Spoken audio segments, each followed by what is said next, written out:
So do you have a boyfriend? Absolutely not. That's okay. Now we know why. Okay. Well, and she talks about not knowing how to dress, but if you happen to hop onto the WPRA website and you see her beautiful gown that she wore, and I think it was the back number party, but she looked stunning. I was like, Aunt Vicky, look at this dress. So you look beautiful. Thank you, thank you. Now I do have a question. I'm going to start with Cody, and I think Corey, you can attest to this. I know you can as well. Let's talk about your horses and your partners. I mean, you guys have a little bit different of a challenge than say a bull rider, a bareback rider, saddle bronc rider, because you guys are partners with your horse. You have a hazer, a partner that you work with as well. So you've got double the team, and I just think there's a lot more behind the scenes that go into taking care of your partner. So talk about that a little bit. Yeah, for me, I have a really good horse, and I didn't break him here because he got hurt earlier this year, and that's when I switched and I started riding a horse from Casey Jones, and that's when I started having a lot of luck. So I rode him most of the summer, and that's what got me here. So I brought that horse and another horse that Casey usually rides, Black Mare Smoker. So I was just, especially in the steer wrestling, and for me, I'm just all about getting on the best one there since we have that opportunity. So, I had my horse all summer long in the trailer at the rodeos, and if you're not winning on them, you just get on what's working. And there's a lot of time and effort as far as feeding and taking care of them, wrapping legs, or that's how we make our living. They have to feel at the top of their game, and I have to be very good. Well, talk about the hazer that you use, or who's your partner, or do you just change up night to night, or how's that work? A lot of times, your hazer can change with the horse you're riding. So obviously, if you're riding your own horse, pick your hazer. If you're riding someone else's horse, they'll usually have a hazed horse, and they'll haze. Or they're just different, situations for us. And you find guys that haze a certain way that you like their style or it fits you, and you definitely try to stick with that. Casey Jones is hazing for me here. He's qualified for the finals 9 times. He's hazed for me all year, and he has 2 really good haze horses. So Just like the team. Yeah. Our team. Definitely. Ivy, how about you? Tell us about your horse. Like I said, we know she won the award this year. What is that like for you ladies traveling?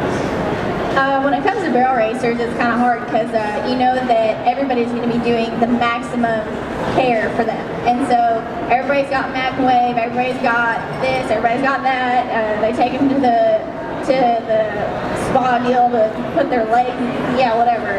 And acupuncture, the vet's there all the time. People fly their vets out, and it's hard. And I know this is for Pam too, but when you live on a budget and you have to go up against these girls who have unlimited bank accounts, and they can do stem cell, they can do this, they can do that to their horses, and you're sitting here like, man, I'm just hoping my shoer just doesn't charge me a whole lot this time.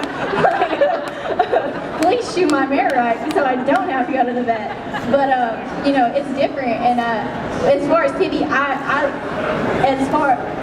have Jess Harper take care of my horse. Jess Harper is she's really helped me all year long. I started out with her at Denver, and she has stuck with me throughout the whole deal. And she's very helpful to me, and she's very understanding, and she knows that I'm 22 years old, and that's a lot of money for me to pay what she does for the horses. But it's a different world for the barrel racers, and there's so many products out there now that it just takes it to a whole other level. Yeah, I raised my horse, so I've been with her since she was born, and I'm the only one that's ever rode her, and we've got a pretty tight bond. I can come into a barn. Something that I do that you should all do is pray over your horse. I do. Thank God.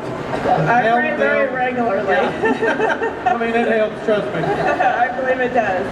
But my horse is here, and it took a lot of prayer to get it.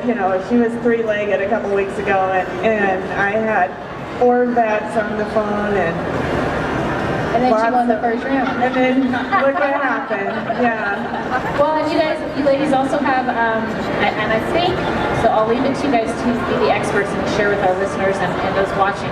You guys have another competition, Best Dressed, that you can still vote for. So how do folks vote for their favorite best dressed barrel racer?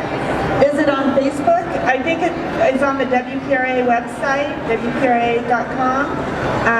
Everybody gets a chance to win. The top 15 girls get a chance to win the best dressed. Jerry Ann Taylor. Yeah, Jerry Ann Taylor. And they have a nice prize for first, second, and third. And so we're all trying to dress really super nice so we can win this award as well as look good for the audience. You guys are doing great. What do they do for the shirts? Do you get best dressed? I think we just get free whiskey. So that's what we're interested in. And I have to For say, everybody wins. my youngest daughter is designing all my clothes, so I got a homegrown same designer at home. Yeah, she's taking care of me well. Well, we are going into night number 3 and night number 2. Now, I'm going to be the first to admit, even though I'm not a WNFR contender, I still drive down here from Washington. And it was a long drive. 2 days. I made it in 1. So it took me a few days. I was super tired, and I didn't stay up to watch the finals last night. And after the long night at the Buckle Award ceremony, so I was really wiped out last night. So I know last night seemed like somewhat of a rough night. I know you placed in the top 6, Ivy. Is that correct? I was 6th. I got last hole. But you got the hole. About it. Yeah. No, I mean, after my first round, I'm pumped. I don't care what happens now. Well, can you share what happened the first night? You know, I know you want to forget about it, but I'll stage stop because telling then you. I've got another question after. no, it's fine. I should have been a little smarter the first night. I should have, when I take Tibby to different rodeos, I quote unquote score her a lot. I take her down the alleyway and I walk her down there and I'll sit down there probably through half the curve. So she's getting the alleyway because she can get strong and the bit that I run her in is not very much. And if she wants to go, we're sure enough going. And so I should have been a little smarter. I didn't think we were allowed down there and I was too scared to ask. But then,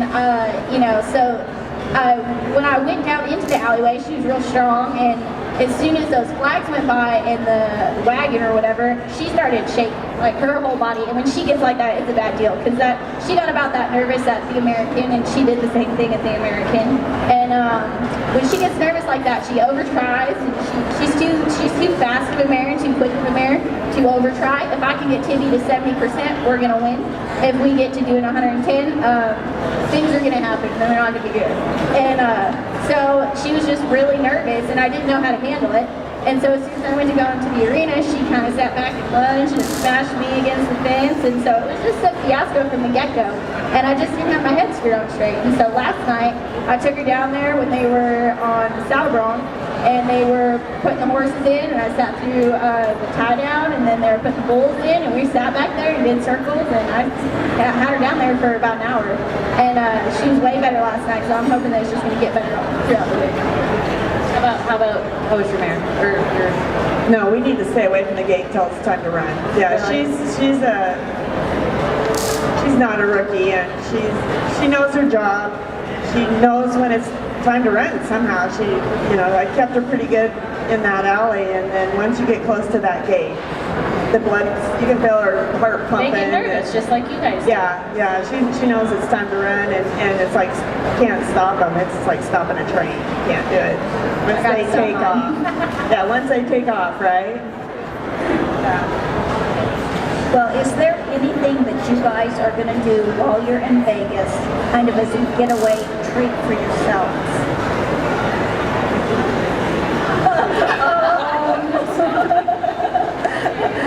No, I'm here for the rodeo, and that's what I'm doing. Yeah, I don't have anything else scheduled. No. Just completely focused on Just the staying focused on the rodeo, yes. Yeah, just rodeo. Trying to visit with all the friends and family as much as I can. A lot of people have come out here to support us, and trying to make an effort to see them or spend time with them, but it's definitely hard. And we're just here to rodeo, so we'll enjoy it later. Yeah, we've had several of the contestants say that they're going to take some time out and just spend it with their families, some quiet time. Yeah, where I'm staying, it doesn't even seem like you're in Vegas. It just seems like you're in another town, and not downtown. You're staying with your horse. I'm staying with my horse. Okay. Yeah, so it doesn't even feel like we're in Vegas. It just feels like we're like at San Antonio, something else, just a city, and we just drive to the arena, do our thing, and then drive back. So that's just keeping it low key in the downtime. Well, and I think, we're about out of time, but there's one thing that I want to run through with all of you, and I know Corey can understand this being a roper and having a team behind you. We were talking about it off stage. It's 10 days, and there's a lot of time between the first round and the 10th round to get to the championship. And, if you would share with some of our listeners and our audience the difference in the go-round, the average, and the world standings, and how the titles are divvied out if they don't understand the money qualifiers and those sorts of things. And lastly, it's a two-part question. How do you stay focused for that 10 days, looking ahead if one, or after you have a bad night, and then you have a great night? How do you stay focused to look at the long road ahead of the end of the 10 days? Well, in my case, since I did get a no time the first night, I cannot place in the average, so there's a very small chance that I could even win the world, even though that there is so much to be won in the grounds. But with how fast the ground is, it's a catch-22.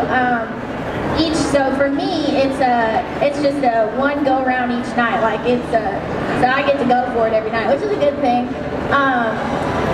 And then if you win I don't know how much the average pays. I try not to look at that stuff before I come to rodeos, and so I can't really educate anybody on that because I'll be giving them false information. But I bet you can Google it.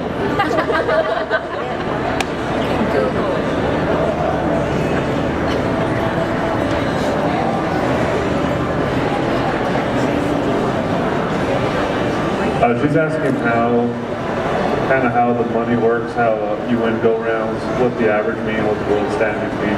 So each night, the fastest time wins that go-round, and that person pays about $26,000, and then it goes down to 6th place, and that pays out every night. And then at the end of 10 nights, all your times from every performance is added up, and you have an average winner. And that person, I think pays about 60-something thousand to win it. And then your world champion is all the money you won throughout this 10 days, plus the money that you came in here with. And your total, the person on top will be a world champion.